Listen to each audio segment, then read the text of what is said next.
What is up, ladies and gentlemen? Welcome back to the channel. Today we're talking about Black Ops Cold War, and as the title suggests, Black Ops Cold War proved that Activision can get away with anything. I'm going to explain all about that. This video was inspired by a Reddit post, obviously on Reddit, which was the exact same title. I basically stole the title. I'm sorry, whoever wrote this, but yeah, it's basically saying Cold War showed that Activision can get away with anything. Pretty much saying, between the skill-based matchmaking, the poor netcode, the unfinished product of the entire game, people are going to buy it. People are going to consume it. I have some numbers from a Charlie Intel article that I'll read off to you guys, kind of give my opinion on it. So if you find the video interesting, if you enjoy it, if you learn anything at any point, make sure to go ahead and give the video a big fat like. Subscribe if you're new to the channel as well. Also, quick note before I continue, I just hit 5,000 subscribers, so thank you so much. One of the big goals for me. Next up is 10K, and after that it's 100K. These are going to be my next milestones, maybe 50K as well. So yeah, I really appreciate the support, whether you subbed from day one or versus yesterday or today even. I do appreciate you guys. Thank you so much for sticking around with me this long. With all that being said, let's jump into this Cold War commentary. So Cold War, you guys know my opinion, it really was not a finished product. I think next year when it is finished, or maybe at the end of this year when it's finished, I think it's going to be a fun game. I think a lot of the bugs will be smoothed out, cheaters will be less prevalent, hopefully, and I think skill-based matchmaking won't be a big factor because a lot of the sweats will move on to the next Call of Duty game, which should be Vanguard in COD 2021. However, we're not there yet. We are still in 2021, before November, so that means Cold War is still the current Call of Duty. Let's talk about how it did in comparison to Modern Warfare. This is pretty much back at launch, right? So Black Ops Cold War sold 5.7 million digital units in November, which is a 7% increase compared to the previous franchise record holder of Black Ops 4. Now keep in mind, this is 7% and this is digital units, okay? We just came from a pandemic, especially back in November of 2020. There was a lot of online purchases. There was not a whole lot of, let's go into GameStop, let's go into Walmart, because obviously the pandemic, people did not want to get close to another, people didn't want to leave their houses as well. So in reality, this, digital sales increase doesn't really surprise me all that much. The fact that it is higher than Black Ops 4 also doesn't surprise me because Warzone is out. We knew that Cold War was going to be implemented with Call of Duty Warzone at some point. And so, I think if you're a Warzone player, which there's many more Warzone players than 6v6 players nowadays, if you're a Warzone player, you're probably inclined to buy Cold War because of the new guns, because of how it's going to implement later on, and maybe you just want a head start, whatever. The article continues on by saying the ongoing success of the free-to-play Warzone mode in Modern Warfare helped drive interest in the latest title, which is pretty much what I just said.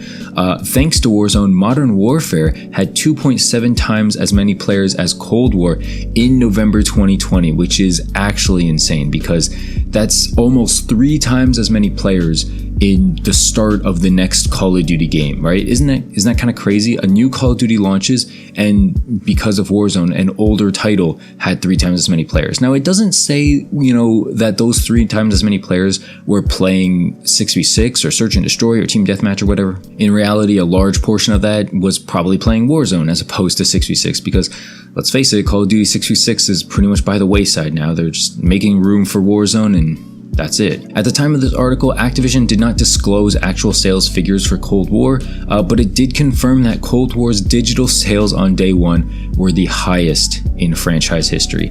That sentence alone, I'm going to read it off again in a sec. That sentence alone is huge, okay? If you weren't paying attention, I'm going to read it again. The company did confirm that that Cold War's digital sales on day one were the highest in franchise history.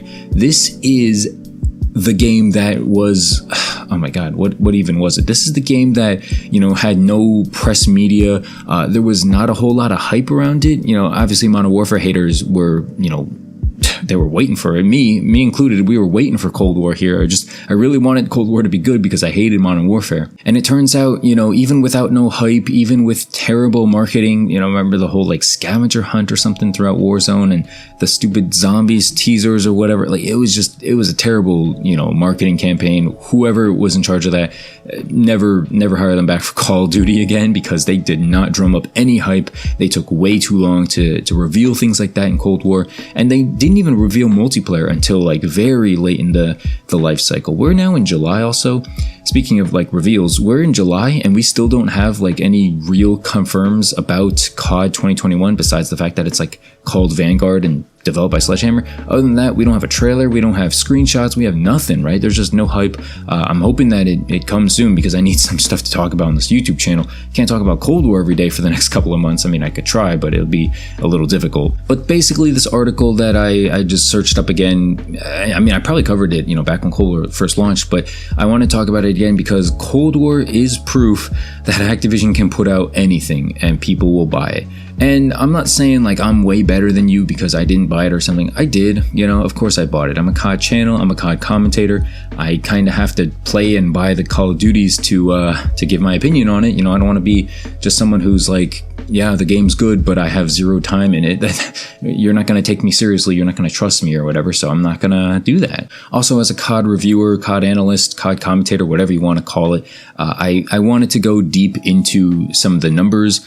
So that's why I wanted to give you guys like the specific, like, Cold War sold this many copies compared to Modern Warfare, the 7% increase over Black Ops 4, all that stuff. I wanted to explain some of these things because, when you first look at it, news articles, numbers, statistics, they're all designed to frame things in a certain way. Like, oh, because of the 7% increase, it looks like Cold War is better than Black Ops 4. That's not the case at all, okay? First off, you have to take into the fact that it's digital units, it doesn't mention anything about total units, doesn't mention about in-person store units or in-person plus digital. It doesn't mention any of that, right? It's specifically designed to frame itself in a way that's appealing to shareholders, which is pretty much what companies do. When you start working, or if you are working, you know exactly what I'm talking about. You frame things that they're not necessarily untrue, but you frame the highlights of what you're trying to show off compared to some of the negative things. Like, for instance, they're not going to come out and say Cold War did not earn as much as Modern Warfare, but they're going to say Cold War earned 3 times more than Black Ops 4,